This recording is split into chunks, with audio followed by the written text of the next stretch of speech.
saying, hey, what's Michael J. Fox like? Nice. What's Christopher Lloyd like? Very handsome. What's Leah Thompson like? Hot.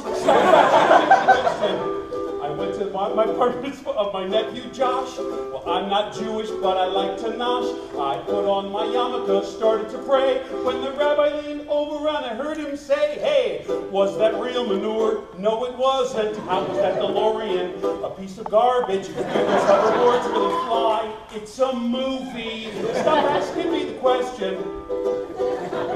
Can we take your picture? Come on, look mean. Would you call my friend up my head on my video machine? No. Questions fill my head.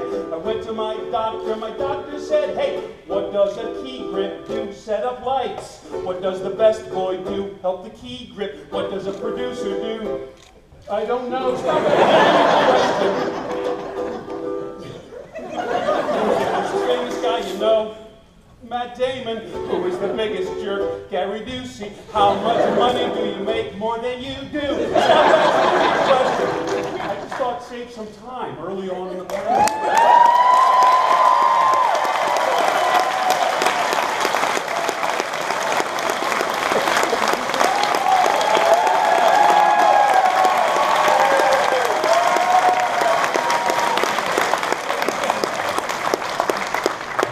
After I sing that, I'm going to wave like the Pope.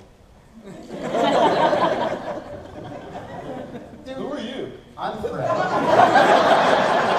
I fiddled for you like 10 years ago at a stand-up club in Edmonton. Oh, Fred! You were great. You had the microphone, right? Yeah, Fred, microphone. Fred. So, Leah was saying yesterday that you were the holdout of getting the whole crew together to do panels at like comic conventions. But dude, you're killing it out here. Why would you not want to come and do this all the time? Him? I'm like totally into it, and then he you know, it was not a thing. I work.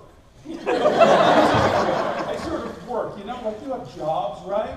Where you make money and you do stuff, and they expect you to like be there like the next Monday and work, and travel to places and work. So I was doing a lot of things. I was writing. I was performing. You know, I performed my own things, both stand-up and theater pieces that I've written for my whole career. So I was working in television and movies and writing and doing a lot of things. So I didn't, honestly, I didn't know like how this works, what you do, what is expected of you, who come. I knew nothing about it. So I was increasingly getting emails from people, but increasingly they were saying, why do you hate us? What do you mean, why do I hate you? Why do you hate your fans? Why don't you come out here? I don't, you know, I mean, I'm working, I'm on a TV show. I'm working, I can't do it. So I just, I made questions to people, literally like, what do you do there? Like, what happens? What is it? And so I've tried to come out. Thank you, Leah, for blaming me. Did that make sense, or was I? Yeah, by the way, I've heard that Leah is sitting out there somewhere, and it disturbs me that she's abandoned us and hiding out there judging us. She has been cosplaying that Suicide Squad girl. I know that. Well, maybe she's just doing her homework. I don't know. Maybe she's. By the way, if you guys got questions, stick your hands up as we discussed earlier so that we can get there. So that Fred can call on you. That's right, pressure. Something else she was talking about yesterday was about the possibility of a musical being done. And when we were backstage, Mr. Lloyd, you said that you were working on some theater projects right now. Man, you didn't say what they were, so is that what's actually going on? Well, no, I wasn't talking about the Back to the Future musical at the time, but there is real, I mean, it's I think, a real production that's going to open in London. It's late as I know. Maybe not tomorrow. It's in motion. Music's in written and all that. I haven't heard anything about casting, so I'm a little bit pissed. So, That's the truth. Tom, your character, Biff, is, for all small people like myself, the epitome of terrifying high school bully. Come on, I'm not terrified. Stand up.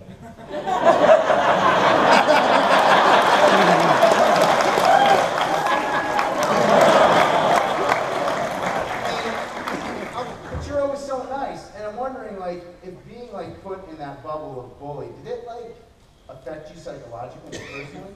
Not at all. It's affected my life in a very deep way that it's almost impossible to describe. I mean, the magnitude of it. But yeah, I was pushed around by bullies a lot when I was young. I was very small. I was sick. I missed a lot of school. I would come back to school and get pushed around a lot. So Back to the Future was the first audition I'd ever had to play a bully. So it was very disconcerting to begin acting, to begin trying to make a scene real with a person and push them around like that. It was very difficult for me. So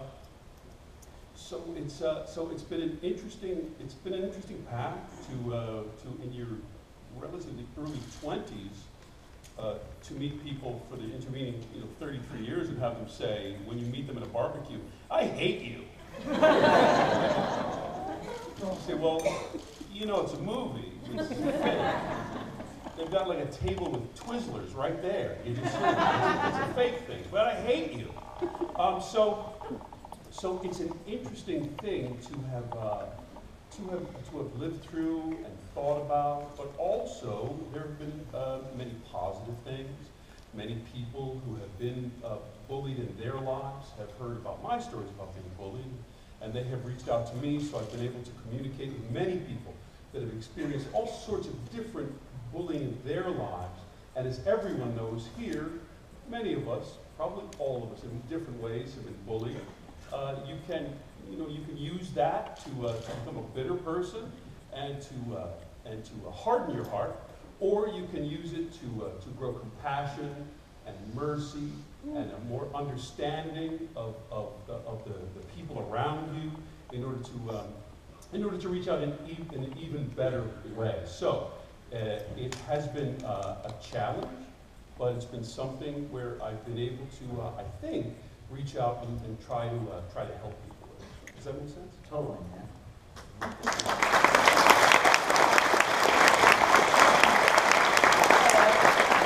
So you do a lot of voiceover work, and I'd actually like to know a little bit more about that and what the process is for that as an actor, and just what you think about that sort of thing. Voiceover work. You do that sort of thing? Yeah, I've done a little bit of that, and I used to have an attitude about it. I'm supposed to be an actor, where all 175 pounds of me is on screen or on stage doing my acting thing. Voiceover, I couldn't really conceive of it. Maybe it was maybe a little bit like how you felt about Comic-Con before you got started. Just a lack of understanding. You just don't know.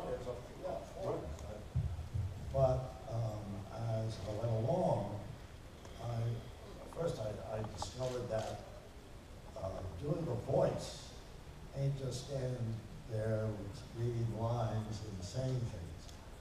You got to get as emotionally into it as you do when you're fully yourself acting a part. You got to have the feeling in the voice that's written. And so I find myself doing all kinds of stuff to get that energy up, to achieve that. And then I started enjoying it. It became more interesting. And also, not just me, but you'll often film actors doing voiceover work because you can't help but start gesticulating. And if they already haven't drawn the animation, they'll look at that and put it into the, use it for the character.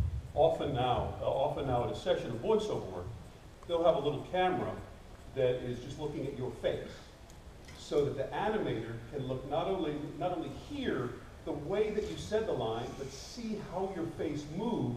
If you're doing the comedy ride, if you're doing the passion, anger ride in that way, so they want to see that. Initially, years ago in voiceover, the animators had a lot of the power. They would animate the cartoon, send it to the actors, and the actors would look at the cartoon and have headphones and be trying to match what the animators had animated. Many shows, SpongeBob SquarePants, a show that I've done a lot of, many shows thought, well, the actors are going to bring a spark of creativity to this. So what we're going to do is we're going to record the script before we animate it. So we're going to let the actors know on a SpongeBob script. We'll do a take, which is the words on the page. And then we'll say, okay, let's do a little bit looser one, and you can do a little more timing things, or you can wait, or you can just a little bit of hot sauce in it. And then they'll do one, okay, everyone just go crazy. Because they've got the one that's the script, so we're safe. We've got one that's a little bit exploring different things, so we're good. And now, maybe something happens that's really funny. Maybe a crazy thing happens. So just go for it. And then we have a wonderful, it's a lot of fun. I mean, it's a very creative process where you're just making up things, coming up with improvisational comedy. And, you know, all of it, but that little thing they'll keep and this little piece they'll keep to put it together, then give it to the animators to make the cartoon. So it's changed a lot over the years, and many people, friends of mine are here, John DiMaggio, Jim Cummings. I mean, so the talented actors, many people come up, and it's very understandable. I do funny voices. I should be in cartoons. If you listen to the cartoons, you'll hear a voice, but it'll be grounded in a character. They're actually excellent actors, as well as, you know, making the funny sounds or making the big voice or the little voice. They're really very good because they're creating a character out of nothing that you can sense with just your ears. You know, so it's difficult work, and they're gifted people. That's like Peter Sellers always used to build the voice first and the character from that actor. Yeah. And you were talking about like becoming the character and finding that character and bringing them to life. The versions of your respective characters you guys played in the Back to the Future movies was the first version you created as an actor synced to what we got on the screen. Well, right. Does he know what he's talking about? Watch this. Good question.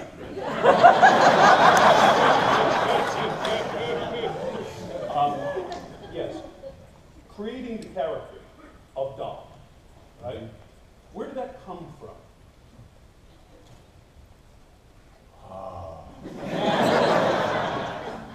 I'll take it. I got you. So, no, it's doing really well. Like that. No, Doc, after I kind of got into the script and read it a few times, he's just like on a mission every second. If he's not, you know, he's getting this, in the opening shots you see he's got an automatic dog feeder, decans. He's got clocks all over the place, incredible sound system. I mean, he's full of technology and improving on it. So, and the time machine is huge. I mean, imagine if you come up with a time machine and you can transport yourself anywhere, in the past, in the future, and in another cosmos, maybe. It's like, but, if you make a mistake and you're not real quick in correcting it, the entire universe collapses.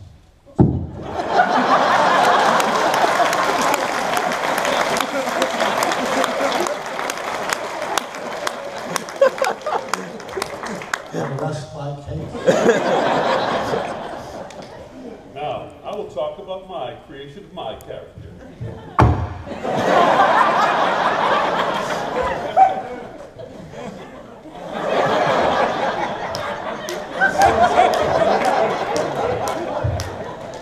You left it out, yes, that's wonderful, and that's what you get. When you're creating a character, you get words on a page. Words on a page. And of course, the writing is incredibly important. They say, if it's not on the page, it's not on the stage. But they're words. It's up to you to create everything else about the character. What kind of voice will he have? How will he move? How will he hold his shoulders? How will he walk? What's his background? What he wears. What he wears. Makeup. Yes, how much makeup you're going to do. So that is all layer upon layer upon layer of building characters like that. So I was just doing Biff. I was doing an impression, basically the bullies who had tormented me. You know, I wanted to make it funny, but not that funny. You know what I mean? I mean, there's a great challenge there. That was the big challenge of Biff, a buffoon who is dangerous, a comic character who is actually a bad guy that we don't like. Because you recognize in the movie, if I'm not doing all that stuff, when George McFly, in my opinion, I know it's a movie about a young man and a scientist, and they're working with a time machine. A lot of the heart of the movie, to me, is George McFly standing up for his life, standing up to this bully. Because when the audience, the big reaction, in that movie, Biff has to be upsetting Lorraine. This has to all turn in that car where the whole audience thinks, wait a minute, this is wrong. It's not buffoon, this is not funny. He's got to stop this. And that's why it's so, the wonderful, that one beautiful silence of the audience when Crispin, George McFly says, no, Biff, you leave her alone. No, and then I get out of the car and that whole thing, but that's such tension that couldn't be built if if it hadn't been laid in the foundation of the story. Does that make sense? Totally makes sense.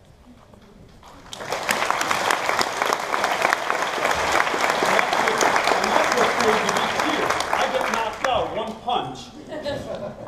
The guys who size punch me, I don't get knocked unconscious. But I get punched and the audience goes crazy. Hooray!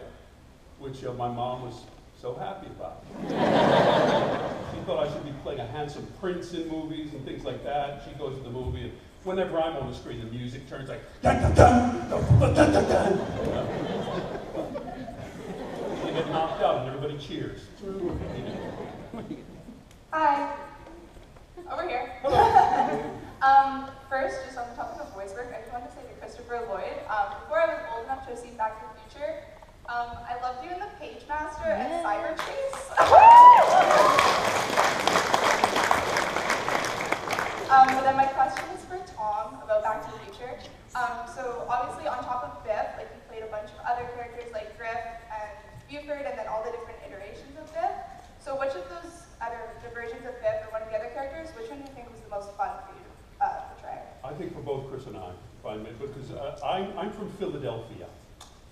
I've ridden the subway in my life, and buses, not a horse. I hadn't had guns or a holster, but I saw all those movies, John Wayne movies, The Lone Ranger, all television shows, cowboys. Who wouldn't want to play a big gunslinging cowboy in a Hollywood Western? It was a thrill. Now the other characters, of course, were a great challenge and fun to play and everything. But when they told me, now in the third one, you're going to be a gunslinger. And you have to go off and you have to learn how to quick draw, the Colt Peacemaker, and how to ride a horse, how to rope, how to spin the rope above your head on a galloping horse. I just thought, wow, that's scary, but it's fun.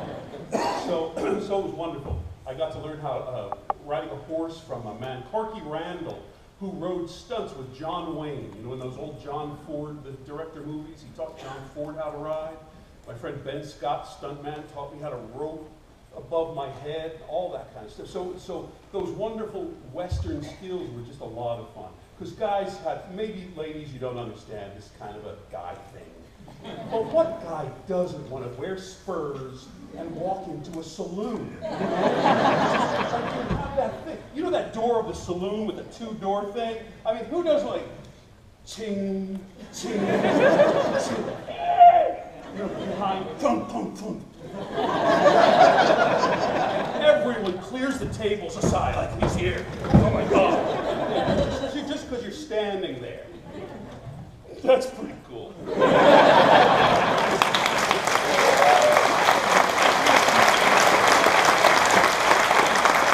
Lloyd, who I can just barely see out there. I'm over here, sir. On this side. One of the funniest things that's ever happened in sitcom comedy was the scene in Taxi with What Does the Yellow Light Mean? Which I think was brilliant. Thank you very much for that. But I want to know how much of that was on the page and how much of that was you taking it longer and funnier and longer and funnier. Well, that's an interesting question about that particular line, because I think that was my first show, my first as a regular in Taxi. I had done as a guest about 2 months before that, which was my first time in sitcom. And I'd always kind of pledged to myself that I would never do a sitcom.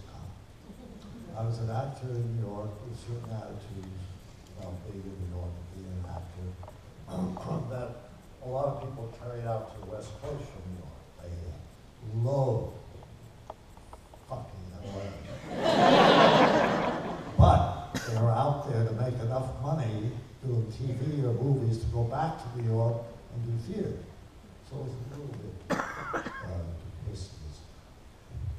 I'm meandering. Getting back to that taxi line, on Friday of every week, they'd have a final rehearsal during the afternoon and break around 6. Everybody get a quick dinner and get back, and the audience comes in like 7:30 or something like that.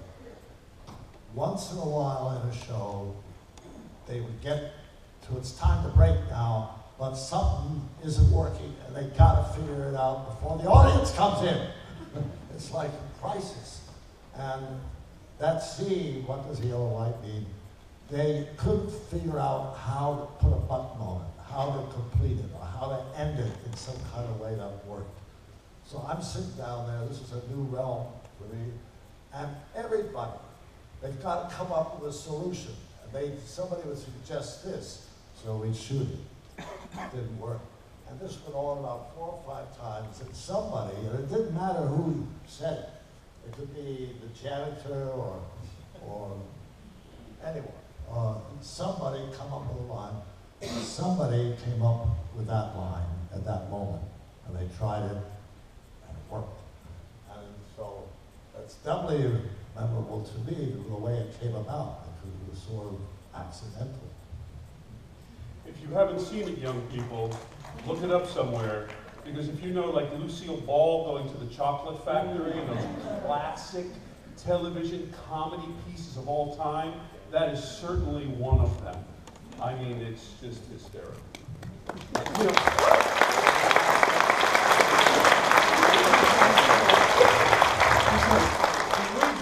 he goes to everybody, name. Name.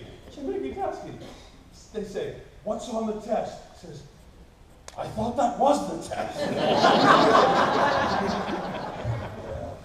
Great writing, by the way. Great writing. Very funny. Those writers got to come up every week for 22, 24 weeks, at least the way it used to be, with a new script.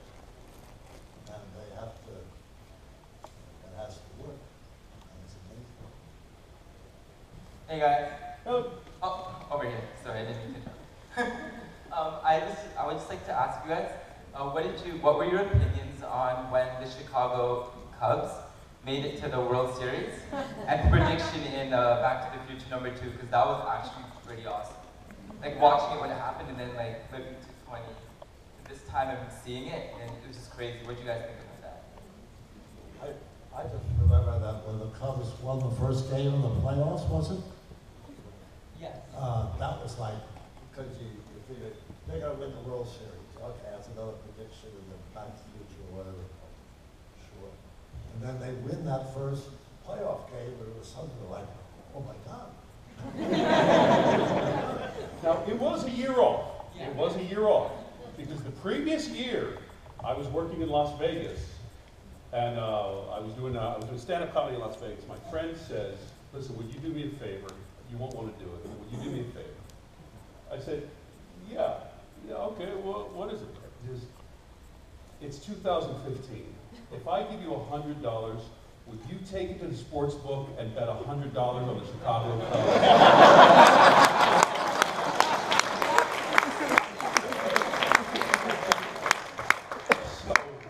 He lost 100.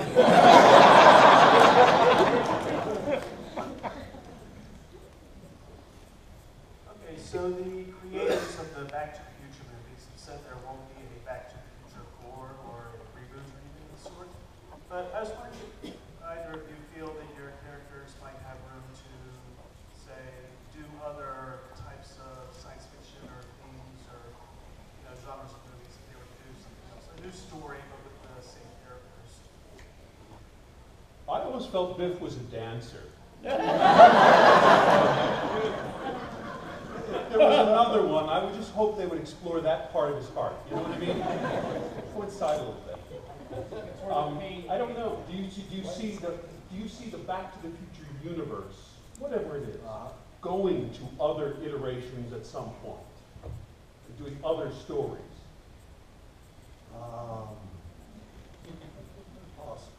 I think it's a possibility. So honestly, at this point, I really don't think that either of these two dudes will be around. I will be playing a lovely harp somewhere, and he will have these horns going.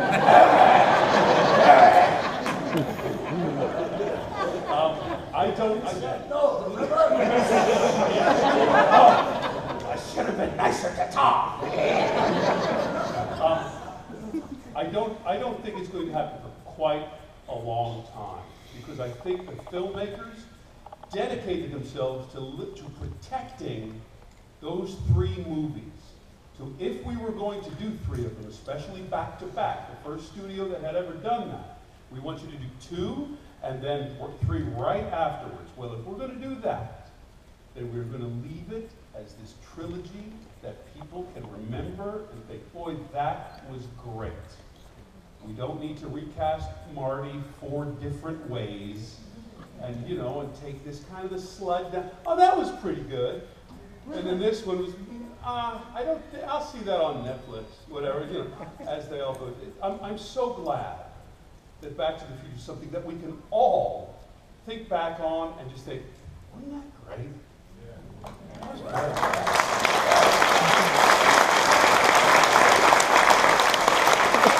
Our last question. Oh, this spreads the balls. Doc, can you say Great Scott?